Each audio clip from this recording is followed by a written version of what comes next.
മലയാളി യുവാക്കളുടെ ഇപ്പോഴത്തെ വലിയ ആഗ്രഹവും സ്വപ്നവും വിദേശ രാജ്യങ്ങളാണ്. അമേരിക്ക, ഓസ്ട്രേലിയ, UK ഉൾപ്പെടെയുള്ള രാജ്യങ്ങളിൽ ജോലി ചെയ്താൽ ഇട്ടുമൂടാവുന്ന ശമ്പളം ലഭിക്കും. നേഴ്സുമാരാണെങ്കിൽ പിന്നെ പറയുകയും വേണ്ട. കുവൈത്ത് പോലെയുള്ള ഗൾഫ് രാജ്യങ്ങളിലും നേഴ്സുമാർക്ക് ഉയർന്ന ശമ്പളമാണ്. എന്നാൽ പണമുണ്ടെങ്കിൽ സന്തോഷവും സമാധാനവും ലഭിക്കുമോ? വിദേശ രാജ്യങ്ങളിലുള്ള മലയാളി കുടുംബങ്ങളും അത്ര സന്തോഷത്തോടെയാണോ ജീവിക്കുന്നത്? പല വീടുകളിൽ നിന്നും കലഹത്തിൻ്റെ ശബ്ദം കേൾക്കാം. നിസ്സാര പ്രശ്നത്തിൻ്റെ പേരിൽ അക്രമവും കൊലപാതകവും അരങ്ങേറുന്നുണ്ട്. കുവൈത്തിൽ നിന്ന് ഓസ്ട്രേലിയയിലേക്ക് മൈഗ്രേറ്റ് ചെയ്യാൻ തയ്യാറെടുക്കുകയായിരുന്ന മലയാളി കുടുംബത്തിൽ സംഭവിച്ച ദുരന്തം ഞെട്ടലുളവാക്കുന്നതാണ്. ഭാര്യയും ഭർത്താവും പരസ്പരം കത്തിയെടുത്ത് കുത്തിയപ്പോൾ നഷ്ടപ്പെട്ടത് 2 ജീവനുകളാണ്. അനാഥരായത് പറക്കമുറ്റാത്ത 2 കുഞ്ഞുങ്ങളാണ്. ഇതോടൊപ്പം കണ്ണൂർ കൈതപ്പുറത്തെ രാധാകൃഷ്ണന്റെ കൊലപാതകത്തിൽ ഞെട്ടിപ്പിക്കുന്ന വിവരങ്ങളും പുറത്തു വരുന്നുണ്ട്. വിശദമായി പരിശോധിക്കുകയാണ് പോലീസ് പട്രോൾ. സ്വാഗതം.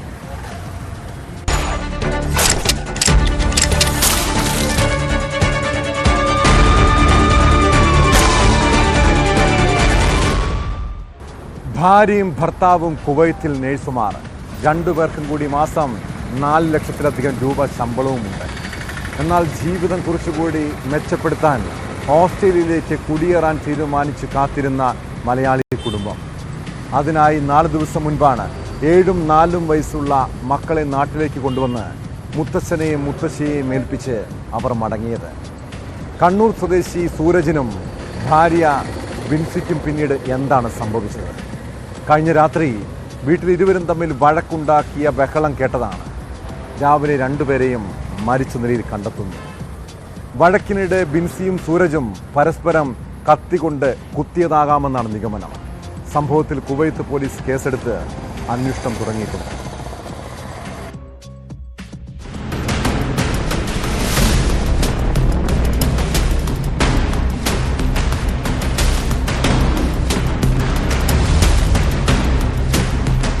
കുവൈത്തിൽ ആരോഗ്യ മന്ത്രാലയത്തിന്റെ കീഴിലുള്ള ജാബിർ ആശുപത്രിയിലെ നഴ്സായ കണ്ണൂർ സ്വദേശി സൂരജ്, ഡിഫൻസിൽ നഴ്സായ എറണാകുളം സ്വദേശി ഭാര്യ ബിൻസി എന്നിവരെയാണ് അബ്ബാസിയയിലെ ഫ്ളാറ്റിൽ മരിച്ച നിലയിൽ കണ്ടെത്തിയത്. ഇരുവരും നൈറ്റ് ഡ്യൂട്ടി കഴിഞ്ഞ് രാവിലെ ഫ്ളാറ്റിലെത്തിയതാണെന്ന് സുഹൃത്തുക്കൾ പറഞ്ഞു. ഇരുവരും വഴക്കിനെ തുടർന്ന് പരസ്പരം കുത്തിയതാണെന്നാണ് പ്രാഥമിക വിവരം. ബിൻസിയും സൂരജും തമ്മിൽ തർക്കിക്കുന്ന ശബ്ദം കേട്ടിരുന്നതായി അയൽവാസികൾ പോലീസിനോട് പറഞ്ഞു. ഈ ഫ്ളാറ്റിലേക്ക് മറ്റാരും വന്നിട്ടുമില്ല. ഈ സാഹചര്യത്തിലാണ് പരസ്പരമുള്ള ആക്രമണമെന്ന വിലയിരുത്തൽ ഉണ്ടാകുന്നത്. പോലീസ് എത്തുമ്പോൾ 2 പേരുടെയും കയ്യിൽ കത്തിയുണ്ടായിരുന്നു.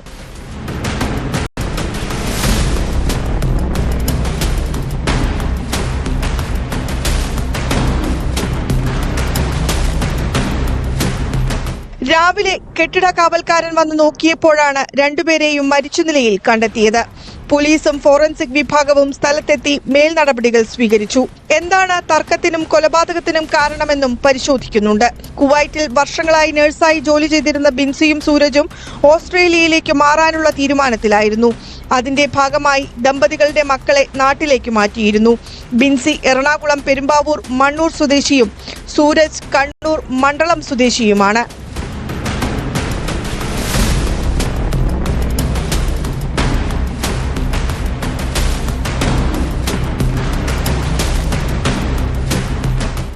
News 18 Kuwait. ദാമ്പത്യ ബന്ധങ്ങളിൽ ചെറിയൊരു വിള്ളൽ സംഭവിച്ചാൽ മതി, കുടുംബ ജീവിതം തന്നെ താളം തെറ്റും. സാധാരണ വിവാഹം കഴിഞ്ഞുള്ള ആദ്യ നാളുകളിൽ ദമ്പതികൾ തമ്മിൽ പല അഭിപ്രായ വ്യത്യാസങ്ങളും പ്രശ്നങ്ങളും ഉണ്ടാകാം. എന്നാൽ വാർദ്ധക്യകാലമായാൽ പിന്നെ ഒന്നിച്ചിരുന്ന് അല്പം കുശലമൊക്കെ പറഞ്ഞ് സന്തോഷത്തോടെ കഴിയുന്നതല്ലേ നല്ലത്. എന്നാൽ ചില വീടുകളിൽ ദുരിതം മാത്രം നേരിടാൻ വിധിക്കപ്പെട്ട സ്ത്രീകളുണ്ട്. കൊല്ലം കൊട്ടാരക്കരയിൽ വയോധികയെ ഭർത്താവ് കഴുത്തറുത്ത് കൊന്ന സംഭവത്തെക്കുറിച്ചാണ് പറഞ്ഞു വരുന്നത്. ചിരട്ടക്കോണം സ്വദേശിനി 76-കാരി ഓമനാമ്മയെ ഭർത്താവ് കുട്ടപ്പൻ കൊലപ്പെടുത്തിയത് സാമ്പത്തിക പ്രശ്നത്തെ തുടർന്നാണ്. കേസിൽ ഭർത്താവിനെ പോലീസ് അറസ്റ്റ് ചെയ്തു.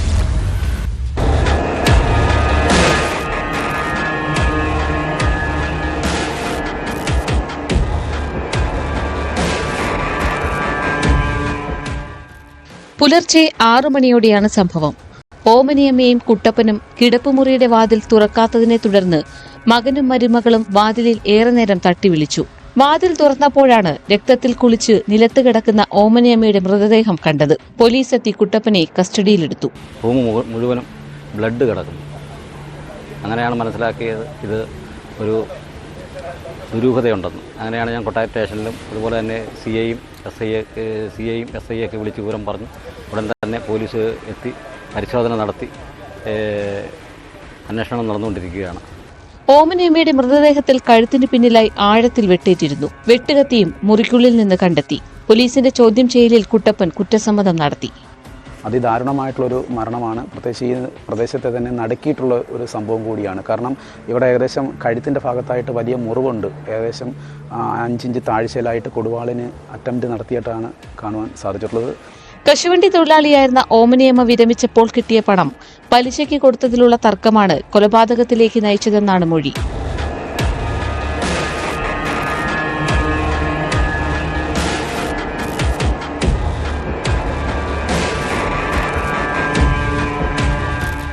ന്യൂസ് 18 കൊട്ടാരക്കര. ഇൻസ്റ്റഗ്രാമിലും ഫേസ്ബുക്കിലും റീൽസിലൂടെ ശ്രദ്ധേയായ കണ്ണൂർ കൈതപ്പുറത്തെ മിനി നമ്പ്യാർ. FBയിൽ 19,000-ഓളം ഫോളോവേഴ്സ് ഉണ്ട്. സിനിമയിലെ പ്രണയരംഗങ്ങൾ അവതരിപ്പിക്കുന്ന റീൽസുകൾ ലക്ഷക്കണക്കിന് പേരാണ് കാണാറുള്ളത്. ഒരു വർഷം മുൻപ് മിനിയുടെ ഒരു റീൽസിൽ സന്തോഷ് കമൻറ്റ് ചെയ്തിൽ തുടങ്ങിയതാണ് ആ സൗഹൃദം. എന്നാൽ സന്തോഷ് സഹപാഠി എന്നാണ് മിനി ഭർത്താവ് രാധാകൃഷ്ണനോടും വീട്ടുകാരോടും പറഞ്ഞത്. പിന്നീട് അവരുടെ വഴിവിട്ട ബന്ധം രാധാകൃഷ്ണൻ പിടിച്ചതോടെ കൊലപ്പെടുത്താനുള്ള ആസൂത്രണം തുടങ്ങി. കേസിൽ ഭാര്യ മിനിക്കും പങ്കുണ്ടെന്ന് വ്യക്തമായതോടെയായിരുന്നു അറസ്റ്റ്. കൊലപാതകത്തിന് മുൻപ് ശേഷവും മിനി പ്രതി സന്തോഷുമായി ഫോണിൽ സംസാരിച്ചതിൻ്റെ തെളിവും പോലീസ് കണ്ടെത്തി.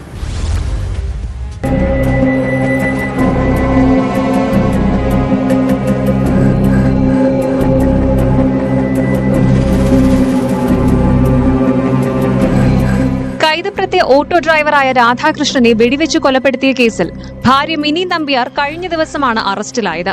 രാധാകൃഷ്ണന്റെ കൊലപാതകത്തിൽ മിനിയുടെ പങ്ക് വ്യക്തമാകുന്ന തെളിവുകളാണ് പുറത്തുവരുന്നത്. രാധാകൃഷ്ണനെ സന്തോഷ് കൊല്ലുമെന്ന് മിനിക്ക് അറിയാമായിരുന്നു. രാധാകൃഷ്ണനെ തട്ടിക്കളയുമെന്ന് സന്തോഷ് വാട്സാപ്പിൽ മെസ്സേജ് അയച്ചു. കൊലപാതകം നടന്ന ദിവസം മിനി മകനെ നിരന്തരം വിളിച്ചു. പണി നടക്കുന്ന വീട്ടിലേക്ക് രാധാകൃഷ്ണൻ എത്തിയോ എന്നറിയാനായിരുന്നു ഫോൺ കോളുകൾ. വിവരം സന്തോഷിന് കൈമാറി. കൊലപാതകത്തിന് മുൻപും ശേഷവും സന്തോഷുമായി മിനി ഫോണിൽ ബന്ധപ്പെട്ടു.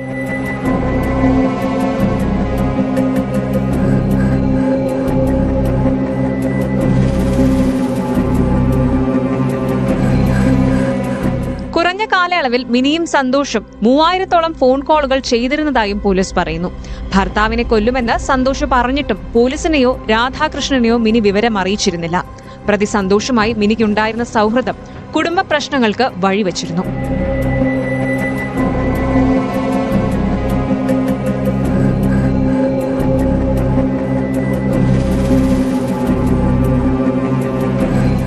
ന്യൂസ് 18 കണ്ണൂർ. ഒരു ലഹരി കേസിൽ പിടിക്കപ്പെട്ടയാളോട് ആർക്കെങ്കിലും സ്നേഹം തോന്നാറുണ്ടോ? എന്നാൽ ഒരൊറ്റ പ്രതികരണം കൊണ്ട് അയാളെ മലയാളികൾ അറിയാതെ ഇഷ്ടപ്പെടുകയാണ്. ഞാൻ മദ്യപിക്കുകയും പുകവലിക്കുകയും ചെയ്യുന്ന ആളാണ്. തന്നെ കാണുന്ന കൊച്ചുകുട്ടികളിൽ ഇത് സ്വാധീനം ചെലുത്താം. അതിനാൽ കള്ളുകുടിയും പുകവലിയും നിർത്താൻ ശ്രമിക്കുമെന്ന വേടൻ്റെ വാക്കുകളുണ്ടല്ലോ, അതൊരു പ്രതീക്ഷയാണ്. ഇങ്ങനെ തെറ്റുതിരുത്താനുള്ള അയാളുടെ മനോഭാവം ഒരു സന്ദേശം കൂടിയാണ്. അതേസമയം പുലിപ്പല്ല് കേസിൽ വേടനെതിരെ പ്രഥമദൃഷ്ട്യാ കുറ്റം നിലനിൽക്കില്ലെന്ന കോടതിയുടെ നിരീക്ഷണം വനംവകുപ്പിന് തിരിച്ചടിയായിരിക്കും.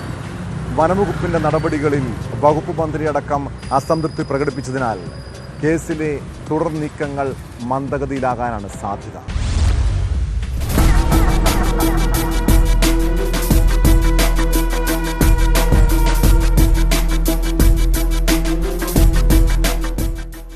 ഇരട്ടനീതി എന്ന് പറയുന്ന സാധനം ഇന്ത്യയുടെ കണ്ടീഷൻ ചെയ്യപ്പെട്ട സമൂഹത്തിൽ 2000 വർഷങ്ങളായിട്ട് നിലനിൽക്കുന്ന ഒരു കാര്യമാണ്.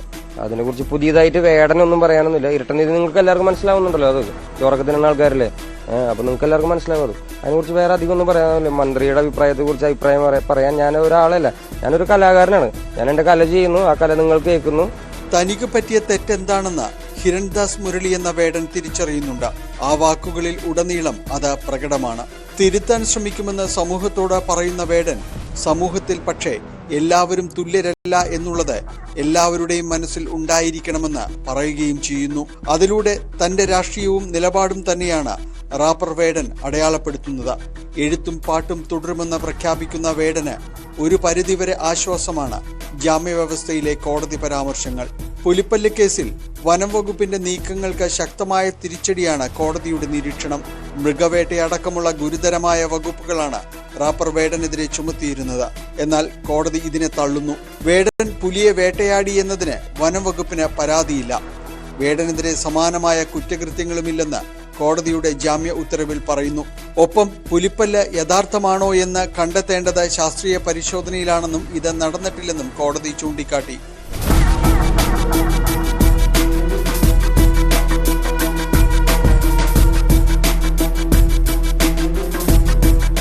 ഒരു തെളിവുമില്ലാതെയാണ് ഗുരുതര വകുപ്പുകൾ വനംവകുപ്പ് വേടനെതിരെ ചുമത്തിയതെന്നാണ് കോടതിയുടെ നിരീക്ഷണം. ഇക്കാര്യങ്ങൾ പരിഗണിച്ചാണ് Perumbavoor judicial first class magistrate കോടതി കഴിഞ്ഞ ദിവസം ജാമ്യം അനുവദിച്ചത്. കർശന ഉപാധികളോടെയാണ് ജാമ്യം. കേരളം വിട്ടു പോകരുതെന്നും പാസ്പോർട്ട് കോടതിയിൽ സമർപ്പിക്കണമെന്നും എല്ലാ വ്യാഴാഴ്ചയും അന്വേഷണ ഉദ്യോഗസ്ഥന് മുന്നിൽ ഹാജരാകണമെന്നുള്ള വ്യവസ്ഥകൾ ഇതിൽപ്പെടുന്നു. അതേസമയം വനം വകുപ്പ് വേടനെതിരെയുള്ള കേസിൽ അനാവശ്യ തിടുക്കം കാണിച്ചുവെന്ന പരാതി പൊതുവിൽ ഉയരുന്നുണ്ട്. വനം മന്ത്രിയും ഇതേ നിലപാടിലാണ്. കോടനാട് റേഞ്ച് ഓഫീസറിൽ നിന്ന് വനമന്ത്രി AK ശശീന്ദ്രൻ വിശദീകരണം ആവശ്യപ്പെട്ടു. നടപടിക്രമങ്ങൾ പാലിച്ചു മാത്രമാണ് കേസ് കൈകാര്യം ചെയ്തതെന്നാണ് പ്രാഥമിക വിശദീകരണമെങ്കിലും ഉദ്യോഗസ്ഥതല നടപടിക്ക് സാധ്യതയുണ്ട്. പുലിപ്പല്ല് നൽകിയ ആളെ കണ്ടെത്താനും ശാസ്ത്രീയ പരിശോധനയ്ക്കുള്ള നീക്കത്തിലുമായിരുന്നു വനം വകുപ്പ്. മന്ത്രിയടക്കം ഇക്കാര്യങ്ങളിൽ അതൃപ്തി പ്രകടിപ്പിച്ചതിനാൽ ഇനിയുള്ള നീക്കം മന്ദഗതിയിലാകാനാണ് സാധ്യത.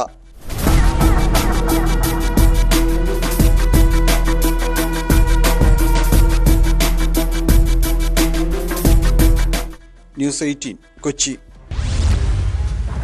കോഴിക്കോട് നഗരത്തോട് ചേർന്ന് ആളുകൾ തിങ്ങിപ്പാർക്കുന്ന പ്രദേശം.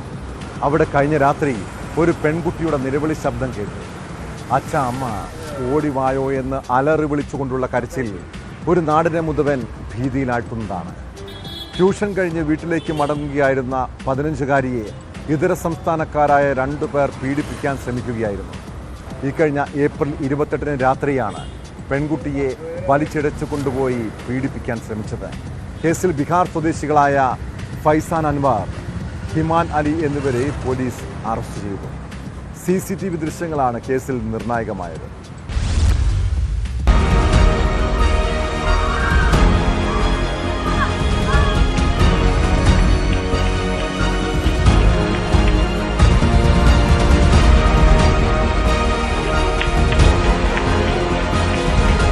കഴിഞ്ഞ തിങ്കളാഴ്ചയാണ് ട്യൂഷൻ കഴിഞ്ഞ് വീട്ടിലേക്ക് മടങ്ങുകയായിരുന്ന 15 വയസ്സുകാരിക്കെതിരെ അതിക്രമമുണ്ടായത്. 15 വയസ്സുകാരിയെ പിന്തുടർന്ന പ്രതികൾ അതിക്രമം നടത്താൻ ശ്രമിക്കുകയായിരുന്നു. ചെറുത്തുനിന്ന പെൺകുട്ടി നിലവിളിച്ചോടുന്ന ദൃശ്യങ്ങൾ ഭയപ്പെടുത്തുന്നതാണ്. സംഭവത്തിന്റെ CCTV ദൃശ്യങ്ങൾ പുറത്തുവന്നതാണ് കേസിൽ നിർണായകമായത്.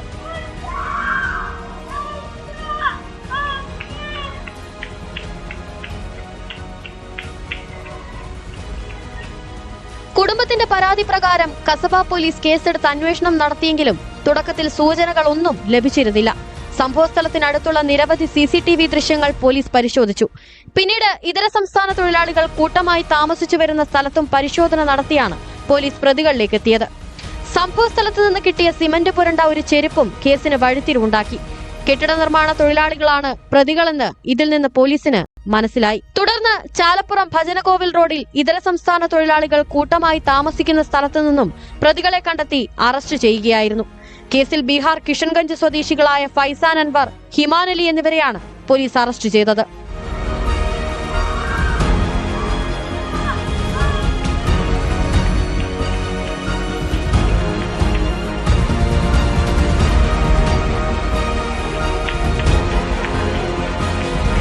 Kasaba inspector Kiran C Nair, ASI Sajeesh Kumar, CPOമാരായ Ratheeshan, Sanil T, Anoop Lal, city crime squad അംഗങ്ങളായ Shalu M, Baiju P, Sujith CK, Dibin എന്നിവരായിരുന്നു അന്വേഷണ സംഘത്തിൽ ഉണ്ടായിരുന്നത്.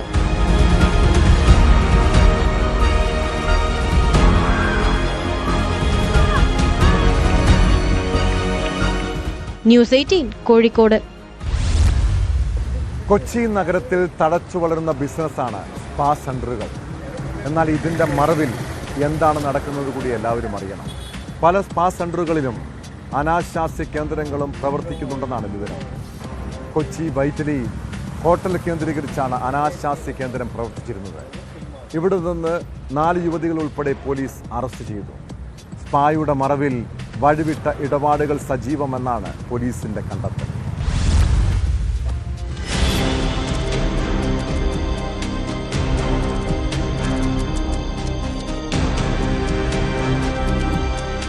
വൈറ്റിലയിലെ ആർട്ടിക് ഹോട്ടലിലെ ലഹരി പരിശോധനയ്ക്കിടെയാണ് യുവതികൾ പിടിയിലായത്.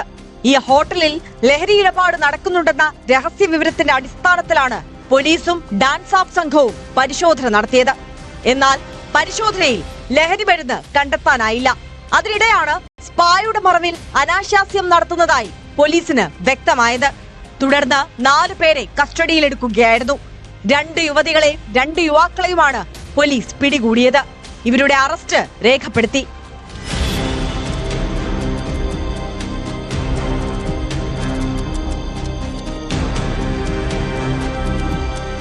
സൗത്ത് ASPയുടെ നേതൃത്വത്തിലായിരുന്നു പരിശോധന. 2 മണിക്കൂറിലേറെ നേരം പരിശോധന നീണ്ടു. പിടിയിലായ 4 പേരും മലയാളികളാണ്. നേരത്തെയും പലതവണ കൊച്ചിയിൽ സ്പാകളുടെ മറവിൽ നടക്കുന്ന അനാശാസ്യ കേന്ദ്രങ്ങളിൽ റെയ്ഡ് നടത്തിയിട്ടുണ്ട്. പിടിയിലാകുന്നവർ പുറത്തിറങ്ങിയ ശേഷം വേറെ പേരുകളിൽ വീണ്ടും സ്ഥാപനങ്ങൾ തുടങ്ങുകയാണ് പതിവ്. നഗരം കേന്ദ്രീകരിച്ച് ലഹരി വിൽപ്പനയും സജീവമാണെന്ന വിവരത്തിന്റെ അടിസ്ഥാനത്തിലായിരുന്നു പോലീസിന്റെയും ഡാൻസ് ഓഫ് സംഘത്തിന്റെയും പരിശോധന.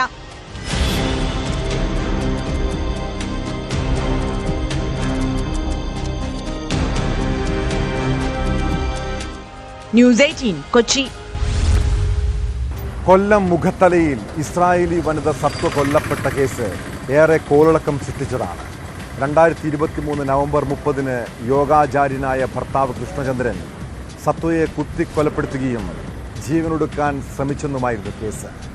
അതിൻ്റെ തെളിവുകളെല്ലാം പുറത്തു വന്നിട്ടും ആ കേസിൽ കോടതിയിൽ എന്താണ് സംഭവിച്ചത്? വിദേശ വനിതയെ കൊലപ്പെടുത്തിയ കേസിൽ കൃഷ്ണചന്ദ്രനെ കോടതി വെറുതെ വിട്ടിരിക്കുന്നു. പ്രതിക്കെതിരെ കുറ്റം തെളിയിക്കാൻ പ്രോസിക്യൂഷന് സാധിച്ചില്ലെന്ന് കണ്ടെത്തിയാണ് കൊല്ലം അഡീഷണൽ ജില്ലാ സെഷൻസ് കോടതി അയാളെ കുറ്റവിമുക്തനാക്കിയത്.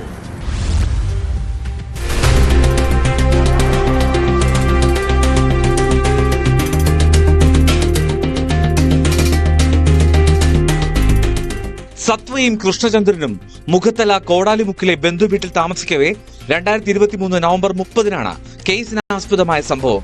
സത്വ വിദേശത്ത് നിന്ന് യോഗ പഠിക്കുന്നതിനായി ഋഷികേശിലെത്തിയപ്പോഴാണ് വിമുക്ത ഭടനായ കൃഷ്ണചന്ദ്രനെ പരിചയപ്പെട്ടത്. ആദ്യ വിവാഹബന്ധം വേർപ്പെടുത്തി സന്യസിക്കാനായെത്തിയ കൃഷ്ണചന്ദ്രൻ യോഗ പഠിപ്പിക്കുന്നുണ്ടായിരുന്നു. ഈ സ്ഥാപനത്തിൽ സത്വ പഠിക്കാനെത്തി. 15 വർഷം ഋഷികേശിൽ ഇവർ ഒന്നിച്ച് താമസിച്ചു. ഇസ്രായേലിലേക്ക് മടങ്ങാൻ ആവശ്യപ്പെട്ടെങ്കിലും സത്വ തയ്യാറായില്ല. തുടർന്ന് ഇരുവരും വിവാഹം കഴിച്ചു. 2022 കൃഷ്ണചന്ദ്രന് സൂറിയാസിസ് പിടിപെട്ടതിനെ തുടർന്ന് ഇവർ മുഖത്തല കോടാലിമുക്കിലെ ബന്ധുവീട്ടിൽ താമസിച്ചു വരികയായിരുന്നു. സംഭവ ദിവസം വീട്ടുകാർ ഇല്ലാത്ത സമയത്ത് കൃഷ്ണചന്ദ്രൻ സത്വയെ കത്തികൊണ്ട് കുത്തി കൊലപ്പെടുത്തിയ ശേഷം സ്വയം കുത്തിമരിക്കാൻ ശ്രമിച്ചുവെന്നാണ് കേസ്. വീട്ടിൽ തിരിച്ചെത്തിയ ബന്ധു പ്രതി കട്ടിലിരുന്ന് ശരീരത്തിൽ സ്വയം കുത്തി ആഴത്തിൽ മുറിവേൽപ്പിക്കുന്നതാണ് കണ്ടത്. സമീപം സത്വയെ മരിച്ച നിലയിൽ കണ്ടെത്തുകയും ചെയ്തു. കൊലപാതകത്തിനും ആത്മഹത്യാശ്രമത്തിനും പോലീസ് പ്രതിക്കെതിരെ കുറ്റം ചുമത്തിയിരുന്നു.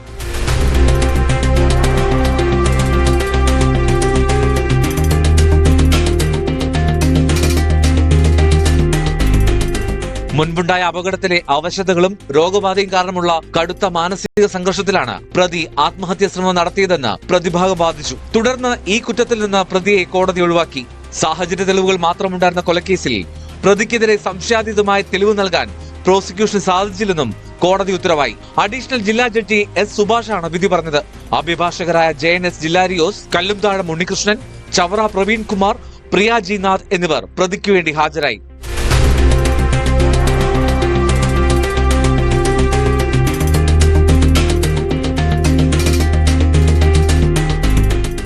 ന്യൂസ് 18 കൊല്ലം. വൃദ്ധ മാതാപിതാക്കളെ നോക്കാൻ സ്വന്തം മക്കൾ പോലും തയ്യാറാകാത്ത ഒരു കെട്ട കാലത്താണ് നമ്മൾ ജീവിക്കുന്നത്. അവർ കഷ്ടപ്പെട്ട് സമ്പാദിച്ച പണവും സ്വത്തുമൊക്കെ വേണം. എന്നാൽ അവരെ നോക്കാനോ ചിലവിന് കൊടുക്കാനോ മനസ്സില്ല. അങ്ങനെയാണ് മലപ്പുറം കൽപ്പകഞ്ചേരിയിൽ മകൻ അമ്മയെ കൊലപ്പെടുത്തിയ സംഭവം ഉണ്ടായത്. പിതാവിൻ്റെ മരണശേഷം വീട്ടിൽ നിന്നും ഇറക്കി വിട്ട മകൻ മൊയ്തീൻ കുട്ടിക്കെതിരെ ഉമ്മ പാത്തുമ്മ കോടതിയിൽ കേസ് കൊടുത്തതാണ് പ്രശ്നങ്ങൾക്ക് കാരണം. കോടതിയിൽ വെച്ച് കേസിൽ തീർപ്പുണ്ടായെങ്കിലും വീട്ടിലെത്തുന്നതിന് മുൻപേ പാത്തുമ്മയെ മകൻ കഴുത്തറുത്ത് കൊലപ്പെടുത്തി. 2016 മാർച്ച് 21 നടന്ന അരുംകൊലയിൽ മകൻ മൊയ്തീൻ കുട്ടിക്ക് കോടതി ജീവപര്യന്തം ശിക്ഷ വിധിച്ചിരിക്കുന്നു. പ്രതി 25,000 രൂപ പിഴയും അടയ്ക്കണമെന്ന് മഞ്ചേരി 1ാം അഡീഷണൽ സെഷൻസ് കോടതിയുടെ ഉത്തരവിലുണ്ട്.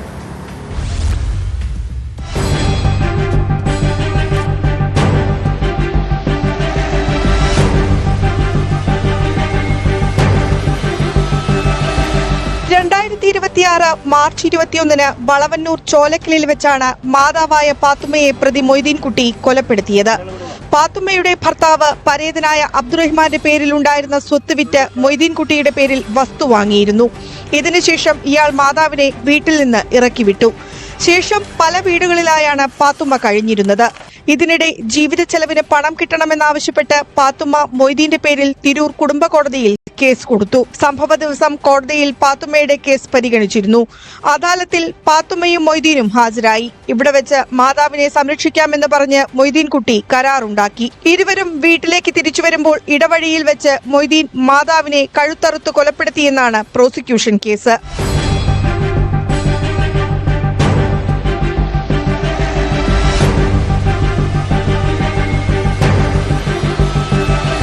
സാഹചര്യ തെളിവുകളുടെ അടിസ്ഥാനത്തിലാണ് പ്രതി കുറ്റക്കാരനെന്ന് കോടതി കണ്ടെത്തിയത്. 27 സാക്ഷികളെയും 21 രേഖകളും 27 തൊണ്ടിമുതലുകളും പ്രോസിക്യൂഷൻ ഹാജരാക്കി.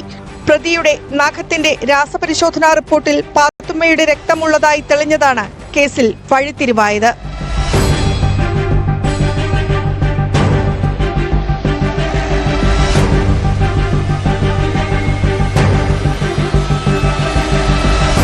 ന്യൂസ് 18 തിരൂർ.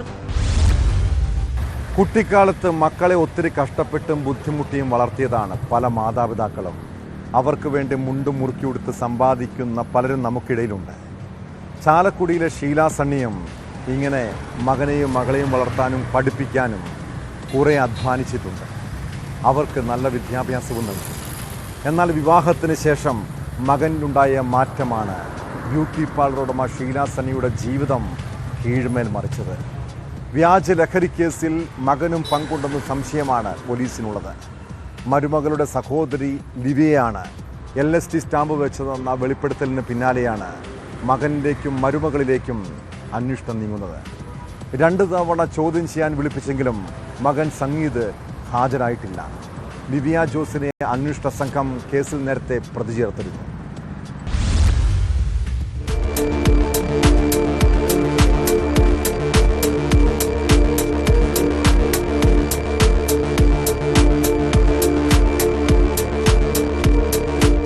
ഷീല സണ്ണിയുടെ സ്കൂട്ടറിൽ വ്യാജ LSD സ്റ്റാമ്പ് വെച്ചത് മരുമകളുടെ സഹോദരി ലിവിയ ജോസ് ആണെന്ന് കഴിഞ്ഞ ദിവസം അറസ്റ്റിലായ നാരായണദാസ് വെളിപ്പെടുത്തിയിരുന്നു. പിന്നാലെയാണ് ലിവിയയെ പ്രതി ചേർത്തത്. പോലീസ് കോടതിയിൽ സമർപ്പിച്ച റിപ്പോർട്ടിലും ലിവിയയുടെ പങ്ക് വ്യക്തമാണ്. നിലവിൽ ദുബായിലുള്ള ലിവിയയെ നാട്ടിലെത്തിക്കാൻ പോലീസ് ഇടപെടൽ ആരംഭിച്ചിട്ടുണ്ട്. ലിവിയയെ നാട്ടിലെത്തിച്ച് വിശദമായി ചോദ്യം ചെയ്താൽ മാത്രമേ കേസിലെ ഗൂഢാലോചന ഉൾപ്പെടെ പുറത്തുവരൂ. സംഭവത്തിൽ ഷീല സണ്ണിയുടെ മകനും മരുമകൾക്കും പങ്കുണ്ടോ എന്നും പരിശോധിക്കുന്നുണ്ട്. മരുമകളുടെ സ്വർണം പണയം വെച്ചതുമായി ബന്ധപ്പെട്ട് ഷീലയുടെ കുടുംബവും മരുമകളുടെ കുടുംബവും തമ്മിൽ തർക്കമുണ്ടായിരുന്നുവെന്നാണ് വിവരം. കടങ്ങൾ വീട്ടാനായി ഷീല സണ്ണി ഇറ്റലിയിലേക്ക് പോകാൻ ശ്രമം നടത്തിയപ്പോൾ സ്വർണത്തിന്റെ കാര്യത്തിൽ തീരുമാനമുണ്ടാക്കാതെയാണ് പോകുന്നതെന്ന് മരുമകളുടെ വീട്ടുകാർക്ക് പരാതിയുണ്ടായിരുന്നു. അതോടെ ഷീലയുടെ യാത്ര മുടക്കാൻ ആസൂത്രണം ചെയ്ത് നടപ്പിലാക്കിയതാണ് ഈ വ്യാജ ലഹരി കേസെന്നാണ് നിഗമനം. ഇതിൽ മകനും പങ്കുണ്ടോ എന്ന് വ്യക്തമാകണമെങ്കിൽ ലിവിയയെയും മകൻ സംഗീതിനെയും ചോദ്യം ചെയ്യണം. എന്നാൽ 2 തവണ ചോദ്യം ചെയ്യാൻ വിളിപ്പിച്ചെങ്കിലും സംഗീത് ഹാജരായിട്ടില്ല.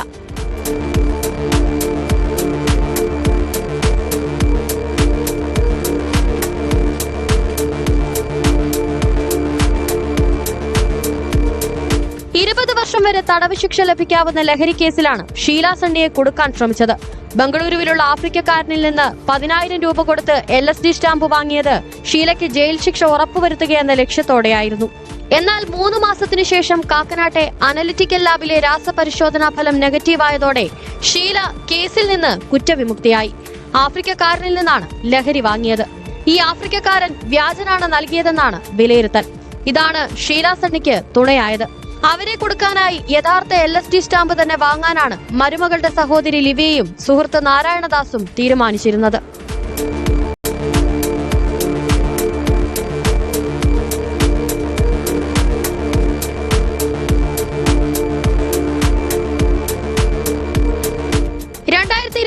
ഫെബ്രുവരി 27-നാണ് ലഹരിമരുന്ന് കൈവശം വെച്ചതിന് ഷീല സന്നിയെ എക്സൈസ് സംഘം പിടികൂടിയത്. പിന്നീട് ചെയ്യാത്ത കുറ്റത്തിന്റെ പേരിൽ 72 ദിവസം ഷീല സന്നിക്ക് ജയിലിൽ കഴിയേണ്ടി വന്നു.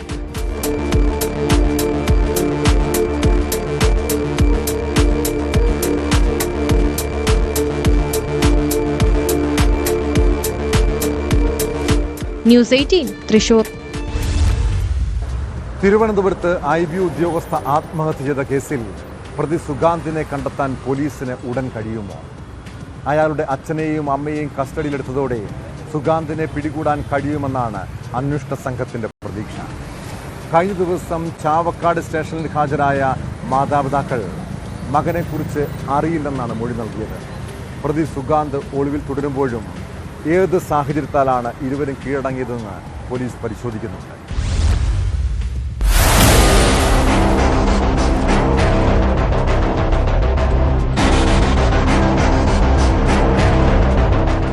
ഉദ്യോഗസ്ഥയുടെ മരണത്തിലെ പ്രതി സുഗാന്ത് സുരേഷിന്റെ മാതാപിതാക്കൾ ചാവക്കാട് പോലീസ് സ്റ്റേഷനിലാണ് ഹാജരായത്.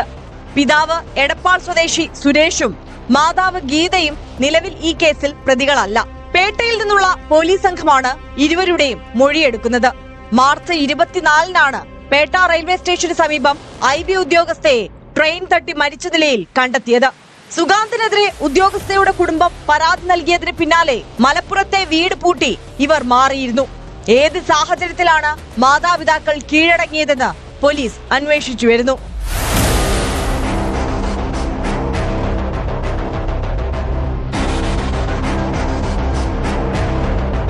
യുവതിയെ സുഗാന്ത് ലൈംഗികമായും സാമ്പത്തികമായും ചൂഷണം ചെയ്തിരുന്നതായാണ് കുടുംബത്തിന്റെ പരാതി.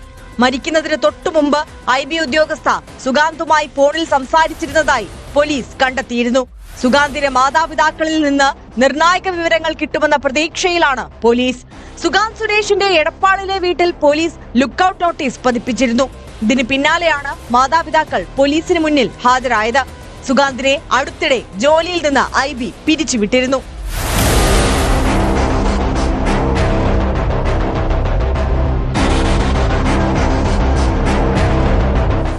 ന്യൂസ് 18 തൃശൂർ. മംഗളൂരുവിലെ ആൾക്കൂട്ട കൊലപാതകത്തിൽ പോലീസ് വരുത്തിയ വീഴ്ചകൾ വലിയ വിമർശനത്തിന് ഇടയാക്കിയതാണ്. കൊല്ലപ്പെട്ട വയനാട് സ്വദേശി അഷ്റഫിനെ ആശുപത്രിയിലെത്തിക്കാൻ വൈകിയതും ടാർപോളിൻ ഷീറ്റിട്ട് 2 മണിക്കൂറോളം മൃതദേഹം വഴിയിൽ കിടത്തിയതും ഗുരുതര പിഴവാണ്. സംഭവത്തിൽ ഇൻസ്പെക്ടർ ഉൾപ്പെടെ 3 പോലീസ് ഉദ്യോഗസ്ഥരെ സസ്പെൻഡ് ചെയ്തു. കൃത്യവിലോപം നടത്തിയതിനും ആൾക്കൂട്ടക്കൊല എന്ന വകുപ്പ് ചുമത്തി കേസ് രജിസ്റ്റർ ചെയ്യാതെ അലംഭാവം കാണിച്ചതിനുമാണ് നടപടി. പാക് അനുകൂല മുദ്രാവാക്യം വിളിച്ചെന്നാരോപിച്ച് യുവാവിനെ കൊലപ്പെടുത്തിയ കേസിൽ 5 പേർ കൂടി അറസ്റ്റിലായിട്ടുണ്ട്.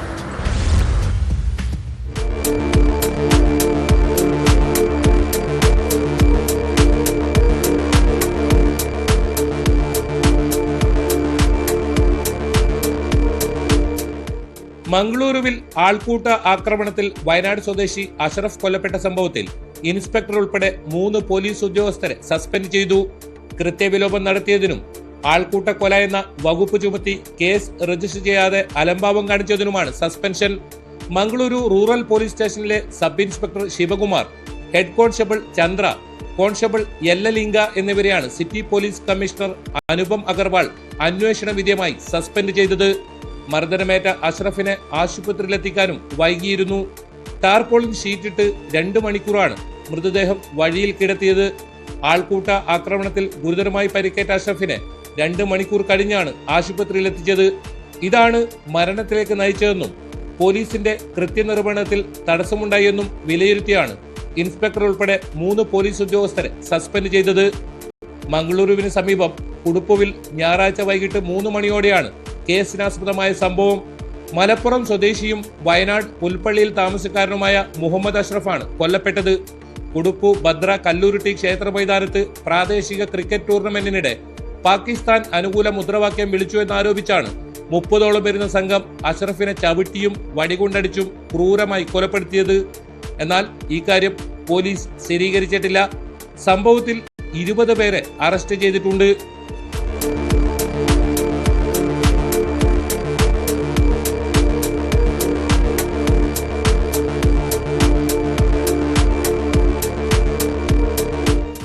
ആക്രി പെറുക്കി ഉപജീവനം നടത്തുന്ന അഷ്റഫ് വർഷങ്ങൾക്ക് മുൻപ് തന്നെ മംഗളൂരുവിലെത്തിയിരുന്നു. ഇയാൾക്ക് മാനസിക പ്രശ്നങ്ങൾ ഉള്ളതായാണ് ബന്ധുക്കൾ പറയുന്നത്. ഒരിടത്തും സ്ഥിരമായി കഴിയാത്ത അഷ്റഫ് ഉപദ്രവകാരിയായിരുന്നില്ലെന്നും ബന്ധുക്കൾ ചൂണ്ടിക്കാട്ടുന്നു. അഷ്റഫിന്റെ മരണത്തിൽ നീതി തേടി നാട്ടുകാരുടെ നേതൃത്വത്തിൽ ആക്ഷൻ കമ്മിറ്റി രൂപീകരിച്ചിട്ടുണ്ട്. അഷ്റഫിന്റെ കുടുംബം മലപ്പുറം വേങ്ങരയിൽ നിന്നാണ് വയനാട് പുൽപ്പള്ളിയിലെത്തിയത്. അഷ്റഫിന്റെ പിതാവും സഹോദരനും വയനാട് പുൽപ്പള്ളിയിൽ ഏറെ നാളായി കച്ചവടം നടത്തി വരികയായിരുന്നു. എന്നാൽ ഇവർക്ക് നാട്ടുകാരുമായി വലിയ ബന്ധം ഉണ്ടായിരുന്നില്ല. മാനസിക വെല്ലുവിളി നേരിടുന്ന അഷ്റഫ് ഇടയ്ക്കിടെ പുൽപ്പള്ളിയിൽ നിന്ന് മറ്റു സ്ഥലങ്ങളിലേക്ക് പോകാറുണ്ട്. പുൽപ്പള്ളിയിലും ആക്രി പെറുക്കി വിറ്റാണ് അഷ്റഫ് ജീവിച്ചിരുന്നത്. സിറ്റി പോലീസ് കമ്മീഷണറുടെ മേൽനോട്ടത്തിൽ പ്രത്യേക സംഘത്തെ രൂപീകരിച്ചാണ് അന്വേഷണം പുരോഗമിക്കുന്നത്. സംഘർഷ സാധ്യത കണക്കിലെടുത്ത് മംഗളൂരുവിലും പരിസര പ്രദേശങ്ങളിലും ഇന്നും പോലീസ് സുരക്ഷ കർശനമാക്കിയിട്ടുണ്ട്.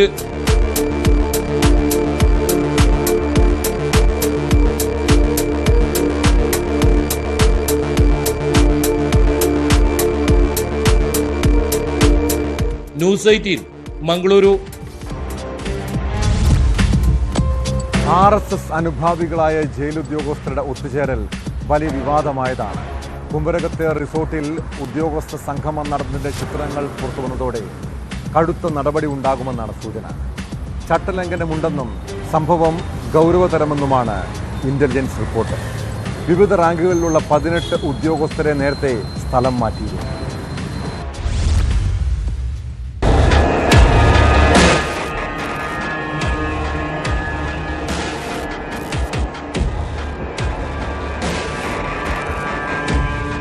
ഫെബ്രുവരിയിൽ കുമരകത്ത് റിസോർട്ടിലായിരുന്നു ഉദ്യോഗസ്ഥരുടെ ഒത്തുചേരൽ. ഒരേ മനസ്സുള്ള ഞങ്ങളുടെ കൂട്ടായ്മ കോട്ടയത്ത് തുടക്കമായിരുന്നു, ഇനി വളർന്നുകൊണ്ടിരിക്കുമെന്ന അടിക്കുറിപ്പിൽ സാമൂഹ്യ മാധ്യമങ്ങളിൽ ഉദ്യോഗസ്ഥർ ചിത്രങ്ങളും പ്രചരിപ്പിച്ചു.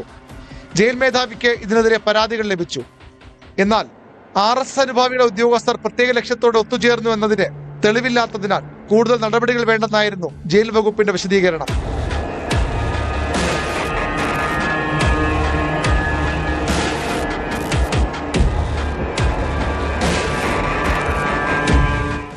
ഉദ്യോഗസ്ഥരുടെ ഒത്തുചേരലിൽ ചട്ടലംഘനമുണ്ടെന്ന് ഇന്റലിജൻസ് റിപ്പോർട്ട് നിലവിലുണ്ട്. കൃത്യമായ ആസൂത്രണത്തോടെ ചേർന്ന കൂട്ടായ്മയായിരുന്നു. വിവിധ റാങ്കുകളിൽ ഉദ്യോഗസ്ഥർ കൂട്ടായ്മയുടെ ഭാഗമായത് അക്കാരണത്താലാണ്. ഒത്തുചേരലിന് സഹായം ചെയ്തത് പോലീസ് ഉദ്യോഗസ്ഥരാണെന്നും റിപ്പോർട്ടുണ്ട്. ജയിലിൽ കഴിയുന്ന RSS പ്രവർത്തകർക്ക് വേണ്ട കാര്യങ്ങൾ ചെയ്യുന്നതുൾപ്പെടെയുള്ള തീരുമാനങ്ങൾ കൂട്ടായ്മയിൽ എടുത്തുവെന്നാണ് സൂചന. അതിനാൽ കൂടുതൽ ഗൗരവമുള്ള അന്വേഷണവും നടപടിയും വേണമെന്ന ആവശ്യം ശക്തമാവുകയാണ്.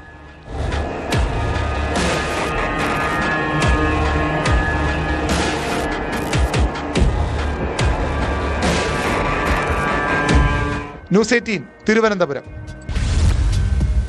വിവിധ കഞ്ചാവ് ഇനങ്ങളുടെ ആൽബം ഉണ്ടാക്കാനുള്ള ശ്രമത്തിലായിരുന്നു കൊല്ലം കല്ലുംതാഴം സ്വദേശി അവിനാശ് എന്ന ചെറുപ്പക്കാരൻ. അതിനായി ഇതുവരെ ഉപയോഗിച്ച കഞ്ചാവ് കവറുകളിലാക്കി പേരെഴുതി സൂക്ഷിച്ചിട്ടുണ്ട്. എന്നാൽ എക്സൈസ് എൻഫോഴ്സ്മെന്റ് വീട്ടിൽ പരിശോധനയ്ക്കെത്തിയതോടെ അവിനാശിൻ്റെ ആശകളെല്ലാം പൊളിഞ്ഞു. ഇയാളിൽ നിന്ന് 7 ഇനം ഹൈബ്രിഡ് കഞ്ചാവും LSD സ്റ്റാമ്പുകളും പിടിച്ചെടുത്തിട്ടുണ്ട്. കോഴിക്കോട് മുക്കത്ത് ഇതര സംസ്ഥാന തൊഴിലാളിയുടെ സ്ഥലത്തു നിന്ന് 8 കിലോ കഞ്ചാവും പിടിച്ചെടുത്തു.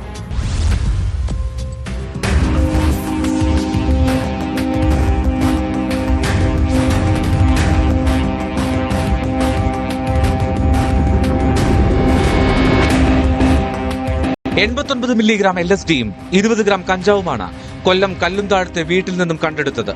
പ്രതി അവിനാശ് ഹൈബ്രിഡ് കഞ്ചാവ് കവറുകളിലാക്കി പേരെഴുതി സൂക്ഷിച്ചു വരികയായിരുന്നു. ഉപയോഗിച്ച കഞ്ചാവിനങ്ങളുടെ ആൽബം ഉണ്ടാക്കാൻ വേണ്ടിയാണ് കവറിലാക്കി സൂക്ഷിച്ചത് എന്നാണ് യുവാവിന്റെ മൊഴിയെന്ന് എക്സൈസ് ഉദ്യോഗസ്ഥർ വ്യക്തമാക്കി. ഇയാൾക്കെതിരെ മുമ്പ് MDMA കേസുമുണ്ട്. പാക്കറ്റുകളിലാക്കി സൂക്ഷിച്ച ഹൈബ്രിഡ് കഞ്ചാവിന്റെ പേരുകളും പുറത്തെഴുതിയിട്ടുണ്ട്. Michigan, white hunt, blackberry, copper തുടങ്ങി 7 പേരുകളാണ് പാക്കറ്റുകളിൽ എഴുതിയിരുന്നത്. വിദേശത്ത് ലഭിക്കുന്ന ഹൈബ്രിഡ് കഞ്ചാവിന്റെ കളക്ഷനാണ് യുവാവ് നടത്തിയിരുന്നത്. ഇത് എവിടെ നിന്ന് കിട്ടിയെന്ന കാര്യമടക്കം പരിശോധിച്ചു വരികയാണ്. കോടതിയിൽ ഹാജരാക്കിയ പ്രതിയെ റിമാൻഡ് ചെയ്തു.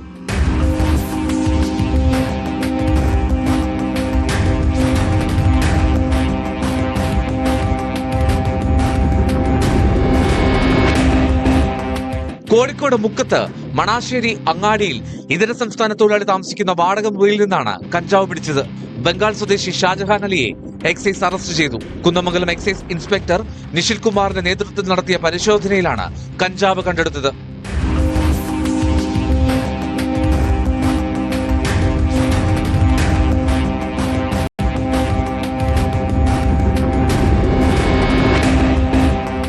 പാലക്കാട് തിരുവേഗപ്പുറ കൈപ്പുറത്ത് കഞ്ചാവുമായി യുവാവ് പോലീസിന്റെ പിടിയിലായി. നടുവട്ടം സ്വദേശി കൃഷ്ണജിത്തിനെയാണ് അറസ്റ്റ് ചെയ്തത്. ഇയാളിൽ നിന്ന് 39 ഗ്രാം കഞ്ചാവാണ് പിടികൂടിയത്. പ്രതി സഞ്ചരിച്ചിരുന്ന ബൈക്കും കസ്റ്റഡിയിലെടുത്തു. കഞ്ചാവുമായി എത്തിയ ഇയാളെ കൂർക്കപ്പറമ്പിൽ നാട്ടുകാർ തടഞ്ഞുവെച്ച് പോലീസിൽ വിവരമറിയിക്കുകയായിരുന്നു. ഇയാൾക്ക് കഞ്ചാവ് ലഭിച്ച ഉറവിടം പോലീസ് അന്വേഷിക്കുന്നുണ്ട്.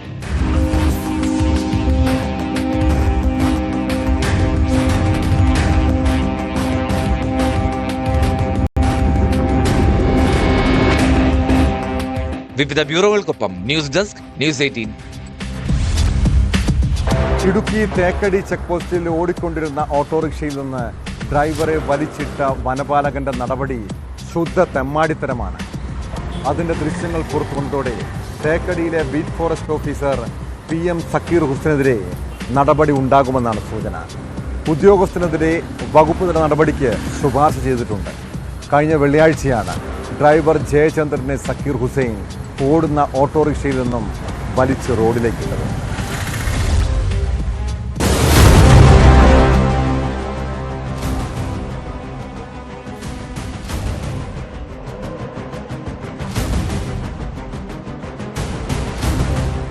ഇടുക്കി താമരക്കണ്ടം സ്വദേശിയായ ഓട്ടോറിക്ഷ ഡ്രൈവർ ജയചന്ദ്രനെയാണ് തേക്കടി ചെക്ക് പോസ്റ്റിലെ beat forest officer PM Zakir Hussain ഓടിക്കൊണ്ടിരുന്ന ഓട്ടോറിക്ഷയിൽ നിന്നും വലിച്ച് റോഡിലേക്കിട്ടത്.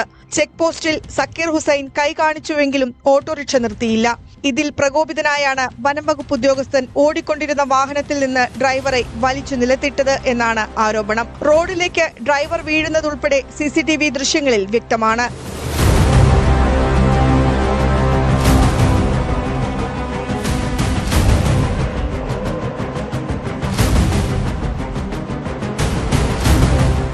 എന്നാൽ ആമം പാർക്കിന് സമീപം ഓട്ടോറിക്ഷയിലിരുന്ന് മദ്യപിച്ചവരെ BFO കാണുകയും ഇവരോട് പുറത്തേക്ക് പോകാൻ ആവശ്യപ്പെടുകയുമായിരുന്നുവെന്നാണ് വനം വകുപ്പ് പറയുന്നത്. കാടിനുള്ളിൽ ഓട്ടോറിക്ഷയിലിരുന്ന് മദ്യപിച്ചവരെ കുറിച്ച് ഡ്യൂട്ടിയിലുള്ള സക്കീർ ഹുസൈനെ വിവരമറിയിച്ചു. തുടർന്ന് ചെക്ക് പോസ്റ്റിൽ വാഹനം തടഞ്ഞുവെന്നും വാഹനം നിർത്താതെ ഉദ്യോഗസ്ഥരെ ഇടിച്ച് കടന്നുപോകാൻ ശ്രമിച്ചപ്പോൾ ഡ്രൈവർ ഓട്ടോറിക്ഷയിൽ നിന്നും താഴേക്ക് വീണെന്നുമാണ് വനം വകുപ്പിന്റെ വിശദീകരണം. സംഭവത്തിന് ശേഷം സക്കീർ ഹുസൈനെ വനത്തിനുള്ളിലെ കൊക്കര ഭാഗത്തേക്ക് സ്ഥലം മാറ്റിയിരുന്നു. എന്നാൽ ഉദ്യോഗസ്ഥൻ മെഡിക്കൽ അവധിയിൽ പ്രവേശിച്ചു.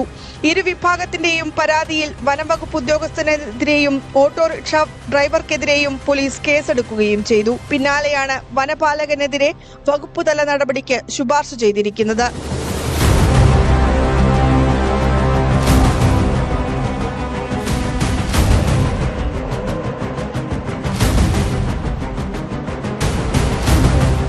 ന്യൂസ് 18 ഇടുക്കി. ലഹരി ഉപയോഗത്തെക്കുറിച്ച് എക്സൈസിന് വിവരം നൽകിയതിന്റെ വിരോധത്തിൽ കുടുംബത്തെ ആക്രമിച്ചതായി പരാതി. കൊട്ടാരക്കര മൈലം സ്വദേശികളായ മഞ്ജുവിനെയും കുടുംബത്തെയുമാണ് ലഹരി സംഘം ആക്രമിച്ചത്. ഇരുമ്പ് കമ്പി ഉപയോഗിച്ച് കൈ തല്ലി ഒടിക്കുകയും വാഹനം അടിച്ചു തകർക്കുകയും ചെയ്തെന്നാണ് പരാതി. സംഭവത്തിൽ കുടുംബം കൊട്ടാരക്കര പോലീസിൽ പരാതി നൽകിയിട്ടുണ്ട്.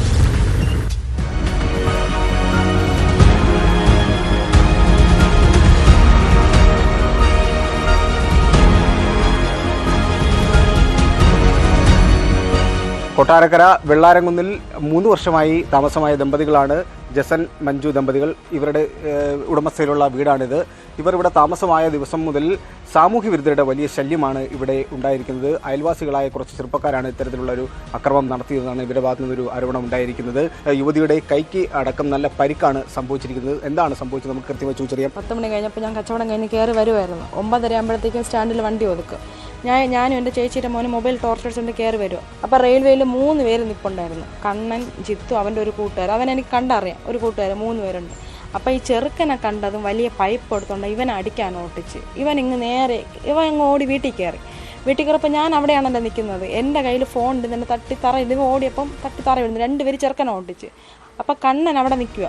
ഓടി വന്ന് നെഞ്ചത്ത് പിടിച്ച് പിടിച്ചിട്ട് എന്തുവാടാന്ന് കേട്ടപ്പോൾ അവൻ്റെ കയ്യിൽ പൈപ്പ് ഉണ്ടായിരുന്നു, തലയ്ക്ക് ഇങ്ങനെ ഓങ്ങിയത്. അപ്പോൾ ഞാൻ കൈ ഇങ്ങനെ വെച്ചപ്പോഴേ കൈക്ക് അടി കൊണ്ടത്. അടിച്ചിട്ട് നിന്നില്ല, വീണ്ടും അവന്മാർ ഓടിയിട്ട് ഞാൻ ഉടനെ അവിടെ നിന്നുകൊണ്ട് തന്നെ പോലീസുകാരെ വിളിച്ച് സാറ് വന്ന് ഇങ്ങനെ കയ്യിൽ രക്തം മാറുന്നോണ്ടിരിക്കുന്ന കണ്ടായിരുന്നു. സാറ് പറഞ്ഞു ഹോസ്പിറ്റലിൽ പോകാൻ പറഞ്ഞു. പോയിട്ട് അവിടെ നിന്ന് അവർ വേണ്ട നടപടി എടുത്തോണ്ട് നിങ്ങളെ കൊണ്ടൊരു പരാതി കൊടുക്കാൻ പറഞ്ഞു. ഞാൻ പറഞ്ഞു ശരിയെന്ന് പറഞ്ഞു. എക്സ്റേ ഒക്കെ എടുത്ത് ഡോക്ടറെ കാണിച്ച് അവിടെ നിന്ന് നേരെ പരാതിയും കൊണ്ട് സ്റ്റേഷനിലും കൊടുത്തിട്ട് നല്ല മഴ പെയ്യുക.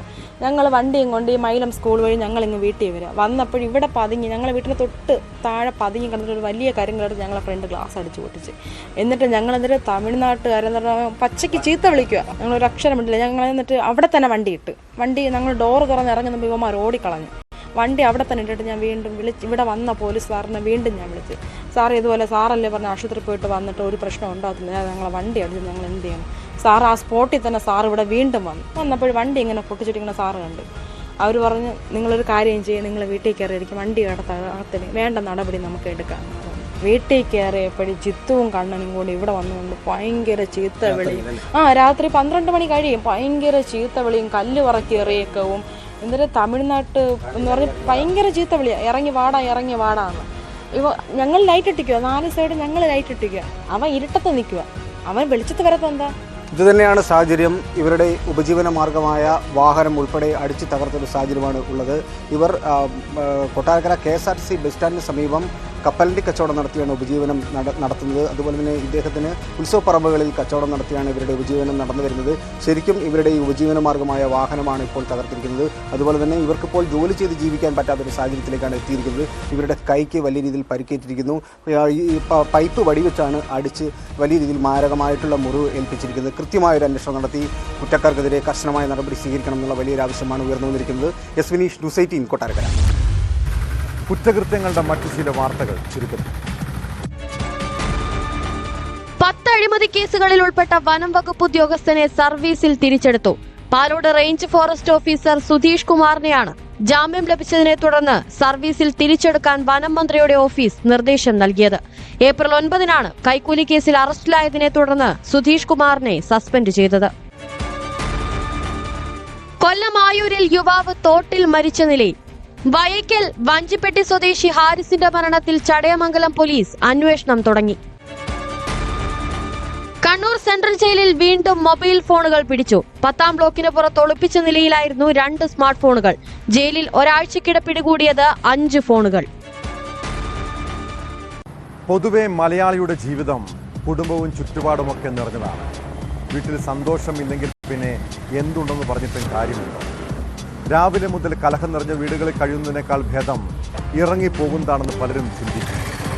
കേരളത്തിൽ ഈ സമീപകാലത്ത് ഏറ്റവും കൂടുതൽ കൊലപാതകവും അക്രമവും അരങ്ങേറിയത് കുടുംബങ്ങളിലാണ്. നിസ്സാര പ്രശ്നത്തിൻ്റെ പേരിൽ ഭാര്യയെ കൊലപ്പെടുത്തുന്നവർ, ലഹരിയിൽ മയങ്ങി മാതാപിതാക്കളെ വകവരുത്തുന്നവർ. എല്ലാത്തിൻ്റെയും കാരണം മലയാളിയുടെ അഹങ്കാരവും സ്വാർത്ഥതയുമാണ്. നമ്മൾ ജീവിക്കുന്ന ഇടം മറ്റുള്ളവർക്ക് കൂടി അവകാശപ്പെട്ടതാണെന്ന ബോധ്യമുണ്ടാകണം. പങ്കാളിയുടെ വാക്കുകൾക്ക് പരിഗണന കൊടുക്കണം. മക്കളെ ചേർത്തു നിർത്തണം.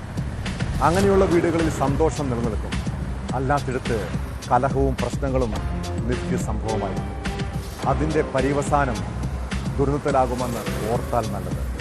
ഇതോടെ ഇന്നത്തെ പോലീസ് റോൾ പൂർണ്ണമാകുന്നു. നമസ്കാരം.